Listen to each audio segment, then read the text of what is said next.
இது பார்த்தீங்கன்னா ஒரு டெல் புதிய லேப்டாப்பு. இதில் பார்த்தீங்கன்னா ஒரு சாஃப்ட்வேர் கூட இன்ஸ்டால் பண்ண முடியல. சாஃப்ட்வேர் இன்ஸ்டால் பண்ண போனோம்னா இங்கே பாருங்க, அந்த நெக்ஸ்ட் ஆப்ஷனாக வரல.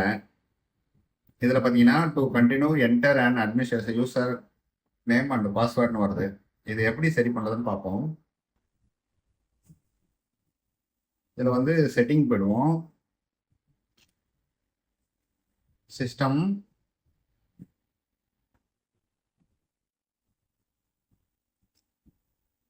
இதில் ரீகவரி இருக்கு பாருங்க. அட்வான்ஸ் ஸ்டார்ட் அப் ரீஸ்டார்ட் நவுன்னு இருக்கு. ரீஸ்டார்ட் கொடுப்போம். ரீஸ்டார்ட் நவ் இதில் பாருங்க, இந்த ஆப்ஷனில் வந்து ட்ரபிள் ஷூட் போயிடணும். இதில் அட்வான்ஸ் ஆப்ஷன் போயிடணும். இதில் வந்து ஸ்டார்ட் அப் செட்டிங் இருக்கு, அதுக்கு போயிடுவோம்.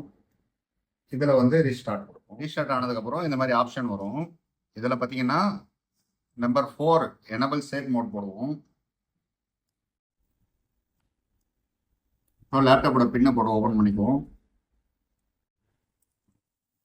இதில் ஸ்டார்ட்டில் போயிட்டு ரன்னு கொடுப்போம். ரன்னில் வந்து நான் சொல்கிற கமாண்டை போடுங்க. NETPLWIZ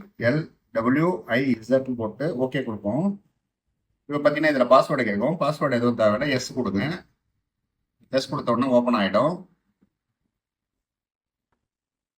இதில் பார்த்தீங்கன்னா நம்ம யூசர் அக்கௌண்ட் ஏதோ அதை செலக்ட் பண்ணிக்குவோம். இதில் வந்து ப்ராப்பர்ட்டிஸ்க்கு போயிடுவோம். இதில் வந்து குரூப் மெம்பர்ஷிப்பில் போயிட்டு அட்மினிஸ்ட்ரேஷன் கொடுத்துடணும். கொடுத்துட்டு அப்படியே கொடுங்க.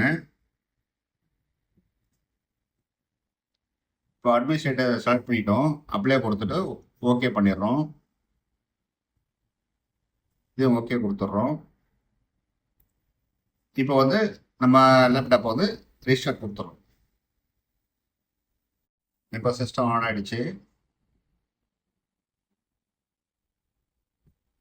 இப்போ செக் பண்ணி பார்ப்போம் சாஃப்ட்வேர் இன்ஸ்டால் பண்ணுறதுக்கு. இப்போ பாருங்கள், இப்போ அந்த பட்டன் வந்திருக்கு. எஸ் கொடுத்து கண்டினியூ கொடுத்துடலாம். நெக்ஸ்ட்.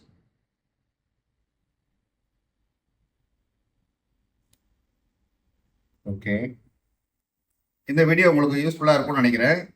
ஒரு சிலருக்கு இந்த விஷயம் தெரியாமல் இருந்தால் அவங்களுக்கு யூஸ்ஃபுல்லாக இருக்கும். இது போல் நம்ம சேனலை தொடர்ந்து பாருங்கள். இது போல் நல்ல விஷயமா சொல்லுவோம். நன்றி.